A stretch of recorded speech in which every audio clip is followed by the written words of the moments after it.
now, pauses and silences may intervene and convey different meanings. I mean, there is a difference between the same sentence with a short pause and a long silence. Let's try them. First, with a short pause. Hello, everyone. Welcome to my presentation. And now with a long silence. Hello, everyone. Welcome to my presentation. This second one may arise a question in the mind of the speaker and the audience is that what has happened to the speaker? Is everything going well with her? What I want to highlight is that although pauses and silences are senseless talk, but they are talking senses, and today I am going to talk on their functions in one of the Samuel Beckett's play named Rough for Radio. Then in my talk, I will first give a brief introduction to this play. I will say what I mean by silence. Then after announcing what I am exactly searching for, I will continue with analyzing the data and reaching to a conclusion. Rough for Radio 1 is a short radio play by Samuel Beckett, written in French in 1961 and first published in 1973. Its first English publication with its current title was in October 1976. In this play, an unnamed woman visits a gloomy man. She is under the impression that she is there on his invitation. However, the man insists that he never asked anyone to come, but nevertheless allows her entry. He is very formal in his conversation and has continual use of madam, while he takes no steps to make her stay comfortable.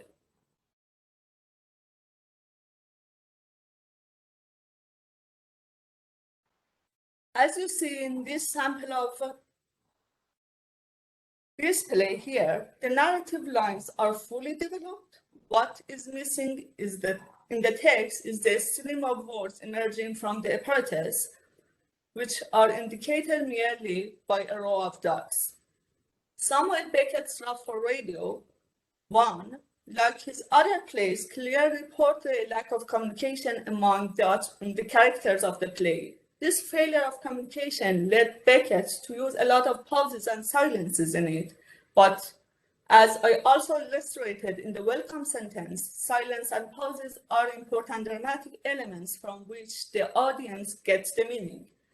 But what I actually mean by silence. Nakano 2007 defines silence as an active, meaningful means of communication, which demonstrated to have different functions. He believes silence can be defined as meaningful absence, which leaves its traces back in the signifying empty place in the text. These traces are taken as markers of silence, which are represented in various forms, namely communicative and non-communicative silence. Communicative silence is also called eloquent silence and are those active means deliberately chosen by the speaker to convey his or her message. Based on this definition, pauses and silences are included. I mean those that are written here in the text, as they are assumed to have some functions. This absence of speech in language is interpreted contextually using the present element in the text or benefiting readers or listeners' presuppositions. Non-communicative silences that are not the focus in this study are those pauses or stillness that have no meaning and are represented by a row of dots in this play, and you can see some examples here in the photo. The two questions I am trying to answer in this talk are, what are the different forms of eloquent silence in Beckett's Rough for Radio 1? 2, how eloquent silence is used in Beckett's Rough for Radio 1.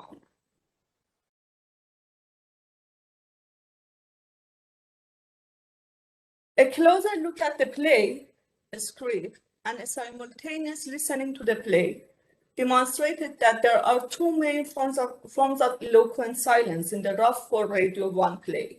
First, we have short and long pauses, which show themselves in the form of a written form, I mean the words pause and long pause in the script, or the use of single dots, question marks, or exclamation marks, which we can see here in the photo as some examples.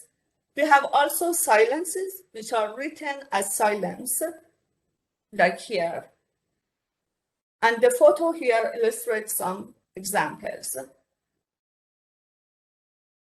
And a frequency count reveals that pauses in the written form are the most frequent form of the eloquent silence in the play, while those written as silences are the least forms.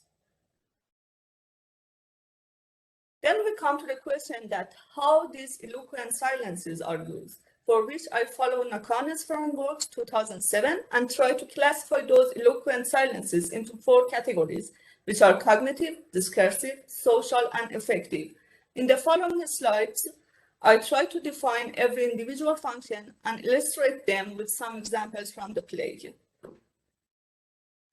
The first category is cognitive function. This means silences and pauses are used to earn some cognitive processing time in communication, to give an opportunity to the speaker to think about what is their next utterance, and to give time to hearers to interpret what has already been told. The next slide provides you with some scenarios where she starts her talk with but, like here and here, after silence. This means she has interpreted the man's utterance, processed them, and found she disagrees with him. The other category is discursive function. This means silence indicate, by silence here, I mean pauses and silences, I mean eloquent silence, indicates junctures of meaning or grammatical unit in a speech, which serves in 2 ways. One, when silences and pauses are used to define the boundaries of the utterances, and the other when eloquent silence shows a change of topic or subtopic. In relation to the first sub-function, I provide you with one nice photo of a stream of some words which are analyzed in Pratt software. The first row in the picture demonstrates some units of a speech with pauses, here and here, which are shown with straight lines. And the second row shows the same unit without pauses, where you can see no boundaries. This is during these straight lines that the turn-taking may occur, and here I may get a chance to take the floor and begin speaking. This is what you can see from the third pause here in this slide. I mean this last one. Besides indicating boundaries, eloquent silence can have another discursive function, that of changing the topic or subtopic. In the first piece of their talk, I mean the talk here between woman and man, the woman is requesting different things, one after the other, and some pauses are in between. These are those pauses between some demands.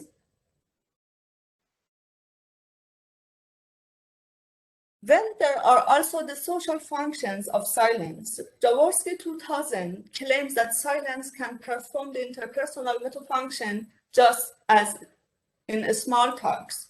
Examining the use of silence in plays, Jaworski shows how social distance is created, manipulated, and changed by silence.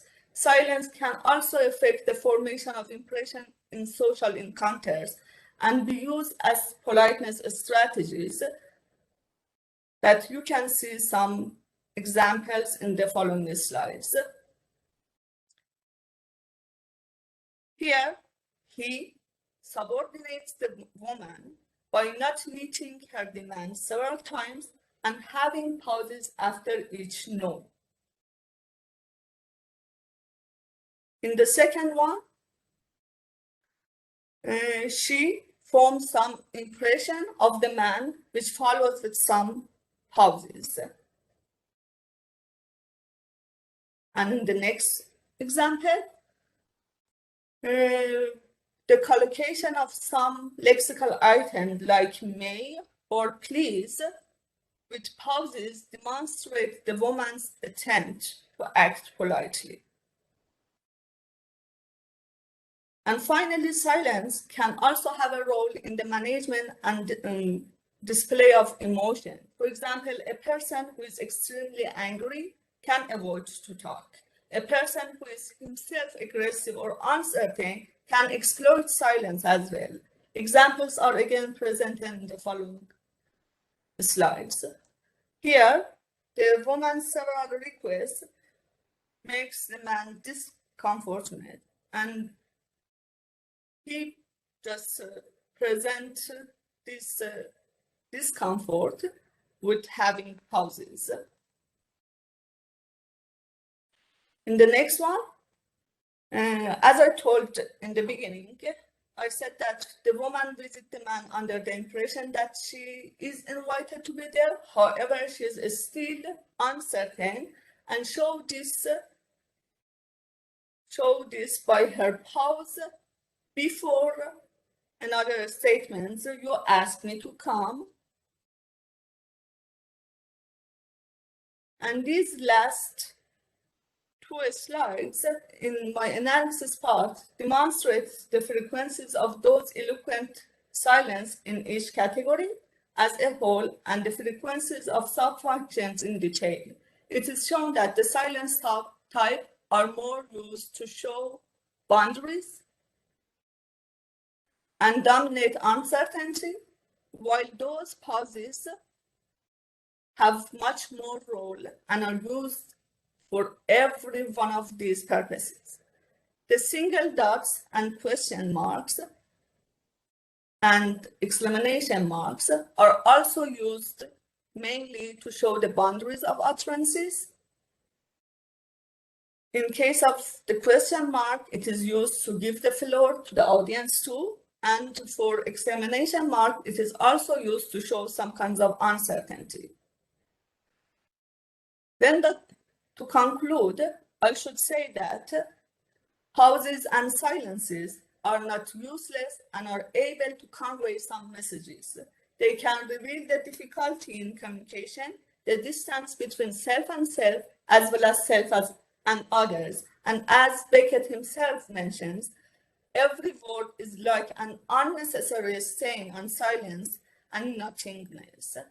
And I want just to express my thanks and have another quote from Samuel Beckett. He says, silence, yes, but what silence?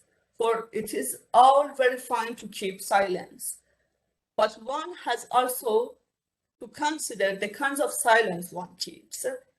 And these are my references. Thanks again.